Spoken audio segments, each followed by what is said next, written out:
Hello guys. Hello guys. Here we will learn about the procedure to manufacture a tablet.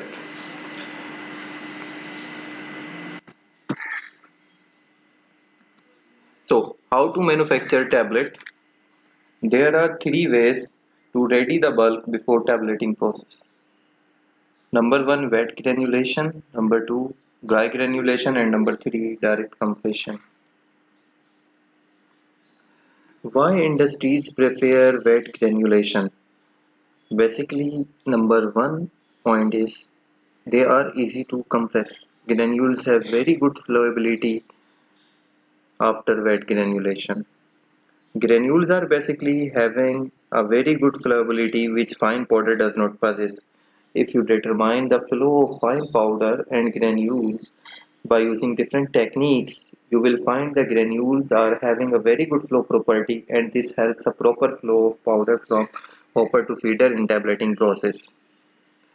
Reduce dust and emission. As solvent is used in wet granulation, so the dust generation is less than the other manufacturing processes. Dust generation usually occurs in transfer of granules if there is the manual process. Recent modern technology using compact system. Granules transfer directly from high shear mixer to miller and then to FBT and finally moved to blender for lubrication via vacuum system. Good mixing. So, wet granulation ensures a smooth and homogeneous mixing which produce uniform distribution of active among excipients.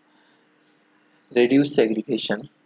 Wet granulation ensures that active will not go for demixing. Once proper wetted via a wetting agent, water is a universal solvent used as a wetting agent, but depending on the nature of active ingredient. Why wet granulation is avoided? This is a big question. Wet granulation consumes a high level of energy because it involves operation of equipments like high shear mixer, Fitzmill, FBD, etc. Number two, manufacturing lead time. Sorry, before this, equipment maintenance cost. Of course, utilization of equipment will ask for maintenance. In order to get operating results, good operating results, preventive maintenance is necessary. Wet granulation involves several unit operations like wet mixing, milling, drying, blending, and all these steps usually consumes a longer time as compared to other manufacturing processes. Incompatibility of material. If the API is incompatible with solvent, so you cannot proceed wet granulation because it will degrade the API and may generate impurities depending on the nature of active pharmaceutical ingredient. Dissolution issues. Various factors are important in wet granulation.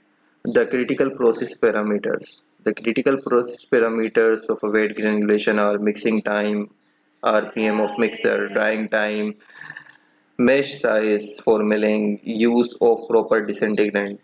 These all are factors which may lead to failure in dissolution. So this is all about wet granulation, and if you have any query about wet granulation, you may contact via email. We will learn dry granulation in the next part. Thank you.